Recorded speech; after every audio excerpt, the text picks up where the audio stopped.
Ici Marie-Louis Leroux, et sur ma chaîne, je vous parle de personnalités célèbres. Cela peut être des stars contemporaines ou des figures célèbres du passé. Abonnez-vous si ce sujet vous intéresse. Et maintenant, passons à la célébrité du jour. Bonjour à tous, et bienvenue sur ma chaîne. Aujourd'hui, je vais vous parler d'une figure emblématique du journalisme français, Patrick Poivre d'Arvor. Avec une carrière qui s'étend sur plusieurs décennies, il a marqué le paysage médiatique avec son style unique et son charisme. Dans cette vidéo, nous allons explorer son parcours, ses contributions au journalisme, ainsi que les controverses qui l'entourent. Restez avec moi pour découvrir l'homme derrière le présentateur et son impact sur la télévision française. C'est parti! Patrick Poivre d'Arvor est né le 20 septembre 1947 à Reims, dans la Marne. Fils d'un directeur commercial et d'une mère au foyer, il grandit dans sa ville natale avec sa sœur, Catherine, et son frère, Olivier. De son 11 ans son cadet. Dès son plus jeune âge, il contracte le goût de la lecture. À l'âge de 13 ans, atteint d'une leucémie, il est envoyé dans un sanatorium en Alsace pour être soigné. Élève brillant, il décrochait son baccalauréat à 15 ans. Il intégrait l'Institut d'études politiques de Strasbourg puis celui de Paris, et poursuit ses études au Centre de formation des journalistes. D'où il sort diplôme en 1971. Patrick Poivre d'Arvor débutait sa carrière sur les ondes radio de France Inter en 1971. Après 3 ans passe sur la station où il coiffe la casquette de grand reporter, il est engagé par Antenne 2 comme chef du service politique. En février 1976, la chaîne lui confie la présentation du journal télévisé de 20h. Le journaliste prend du galon et devient rédacteur en chef adjoint du JT. Il partage ensuite son fauteuil de présentateur avec Christine Ockrent en alternance une semaine sur 2.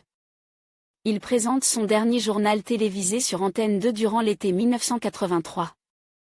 Il fait ensuite partie de l'aventure Canal+, nouvelle chaîne payante qui voit le jour en 1984. Il change de registre et anime un talk-show baptisé Tous en scène. L'aventure est néanmoins de courte durée, il rejoint la chaîne TF1 en 1986 pour y présenter le magazine hebdomadaire À la folie pas. Du tout avant de prendre les commandes du JT de 20h en août 1987. Parallèlement, il anime l'émission littéraire Ex Libris à partir de 1988, rebaptisée Vol de nuit à partir de 1999. Signe de sa notoriété, Patrick Poivre d'Arvor a sa marionnette sur Canal+, qui devient la présentatrice vedette des Guignols de l'info à partir de 1989.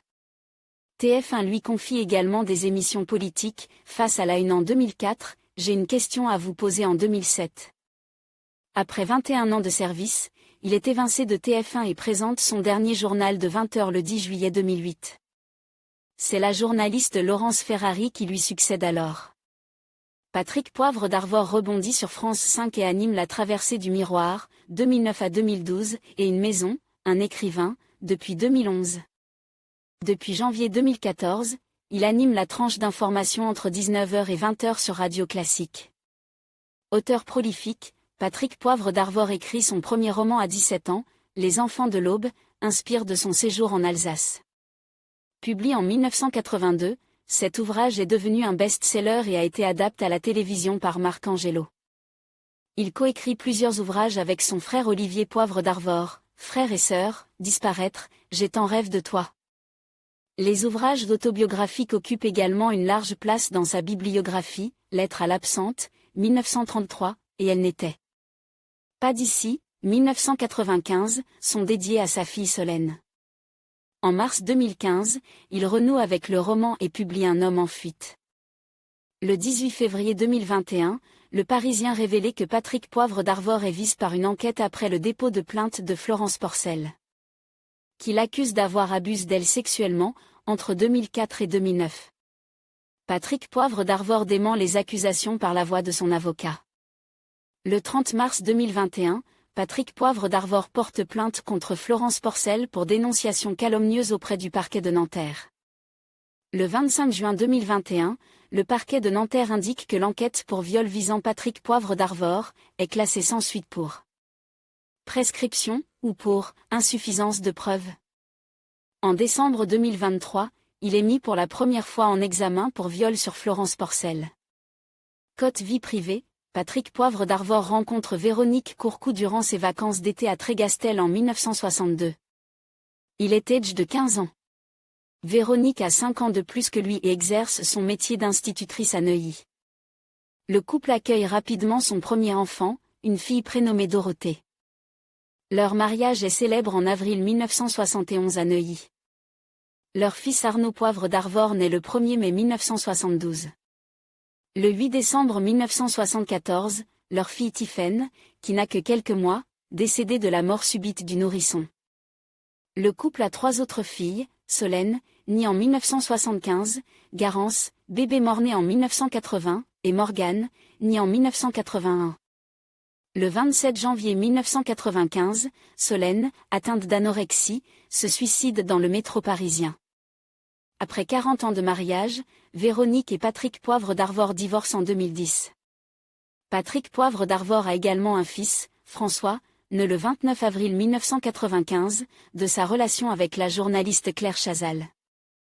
En conclusion, Patrick Poivre d'Arvor reste une figure emblématique du journalisme français, ayant marqué des générations par son style unique et son engagement envers l'information.